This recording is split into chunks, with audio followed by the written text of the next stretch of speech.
My name is Jay. I'm a fourth year student studying physics and computer science, and this summer I worked on the ATLAS experiment. The ATLAS experiment is the world's largest general purpose particle physics collaboration based out of CERN's Large Hadron Collider. They're looking at the behavior of particles that make up matter, trying to discover new particle types, and figure out what makes up dark matter. This is a hybrid position. I work here at UVic and remotely, and I'm supervised by Dr. Heather Russell.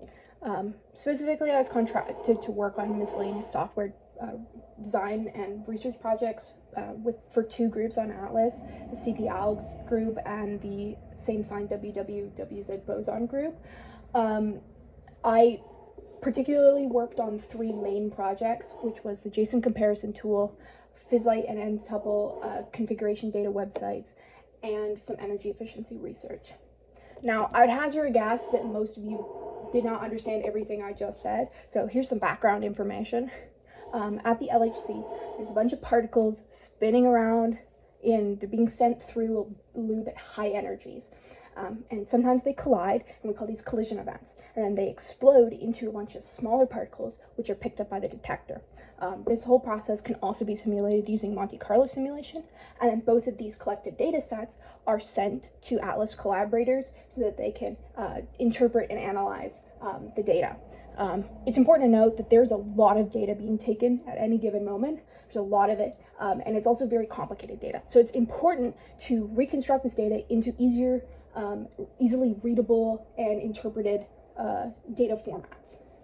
So some of these, in particular, are PhysLight. So the data that gets taken from the LHC or the simulation is then converted into PhysLight, which means it's broken down into particle objects like electrons, muons, taus, for example. And then this PhysLight data can also be broken down or derived into N-tuples, which is like a spreadsheet with the collision events here and then the corresponding data here. Both of these data formats can also then be derived into a JSON format, which is, if you've ever coded before, it's like nested dictionaries, essentially. And all of these data types, or particularly PhysLight and N-tuples, usually take on the form of a root file. CERN's root is a data analysis framework, and so then when you use that data analysis framework, it spits out a root file, which is why we see those. So the first project I worked on was the JSON comparison tool. Researchers might want to look at and compare their data or their configurations.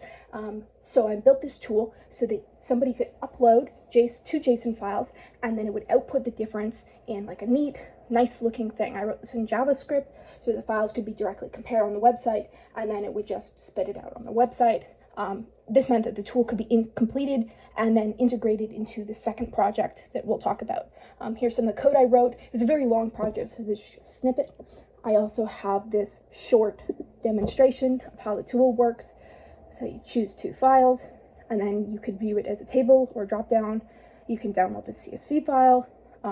There's some other analysis tools here. And then you can also look at the particle objects there.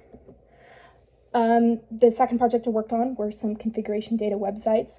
So N-tuple and PhysLight are what we call configured data formats, which means when you derive them, meaning you make these files of this format, you have to first adjust their settings, and we call these settings the configuration data.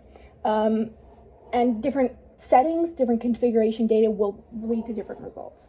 So many different groups on ATLAS are doing these data derivations, many derivations, and so it's very necessary to keep track of the configuration data that corresponds to each file, so you know how to make those and how they're made, and so you could potentially reproduce them. So there were 4 steps to this project. The first was I had to write some code to get that configuration data because it wasn't being outputted initially. Then I had to write some code to make the configuration data look nice in JSON and HTML formats. Then I reran a bunch of the derivations from one of the groups I was in, and kind of reran so I could get their data. And then I made a website, made 2 websites actually, displaying the files with tools for data analysis, like the JSON comparison tool, so that people could see all of their configuration data on the website. So here's what the website looked like. Particular things, you can see I had some list of descriptions of what each of the variables were, the configuration data in this nice tabular format, and then the JSON file also included. And then the JSON comparison tool, there are some additional tools built in. So the future of this project, currently the only data on the website is from the one project that I was working, or the one group I was part of, but it'd be really nice to add configuration data for other groups and allow other groups to upload their own JSON files, and then have the website kind of build the HTML format so that we can have both of those. So we want to add user authentication so we know people are who they say they are. In my last week, I began the process of moving the website to a virtual machine so that the scripts to make the HTML pages could run in the background without me having to do the settings and stuff. So the last project I worked on was the energy efficiency research. So in 2024, Van Kempen et al. Published this paper on the energy efficiency of programming languages, which essentially said that the choice of programming language does not have a significant effect on energy efficiency beyond execution time, meaning that no matter what programming language you choose, it doesn't really matter in terms of energy efficiency. So the one problem with this study is that the code being used, the code that they're running to come to these conclusions, was very optimized. It was very efficient naturally because of who made it. But students working on Atlas who are very unfamiliar with languages and tools being used for this programming are obviously not going to write optimized code. And so we need to know how that affects the results and the conclusions that they drew. Particularly, Atlas has begun shifting from C++ to Python, but Python because it's built in C++, it's going to be less energy efficient naturally. And since energy consumption impacts climate change, and this is our mission statement here, we need to ensure that the energy efficiency difference between Python and C++ is not significant enough that it works against the efforts to combat climate change. So here's what our code looked like, our benchmarks. They all started with a root file, then they did some kind of data analysis, and then outputted a root histogram of the results. Not going to go super in depth about this. One thing to note is that these first two, root 1 and root 2, they did the exact same thing. They just did it in different ways, and that way we could test programming languages versus implementation, which is an important distinction. So the methodology for this, we wrote tests in Python, compiled C++, and interpreted C++, which were different. And then we kind of used their Van Kempen et al.'s code that they had used to run their benchmarks, but I slightly adjusted it to make it look better and run with our architecture. And we measured the following. So we ran all the code 200 times for each language, and then we collected the LSC misses, which is how fast the memory is filling up at a given time. And the cores required, that's how it handles complex programs, whether it breaks it down across multiple cores or keeps it on one, power draw, how much energy it consumes, and then the runtime, obviously how fast it runs a program. So some of the data we collected. So this is the LSC misses. You can see that in some cases it differs by programming language, and then other times it doesn't. And you can see that root 1 and root 2, despite the fact that they do the same thing, they have different graphs. So then we have the active cores, and you can see that these are all basically the exact same.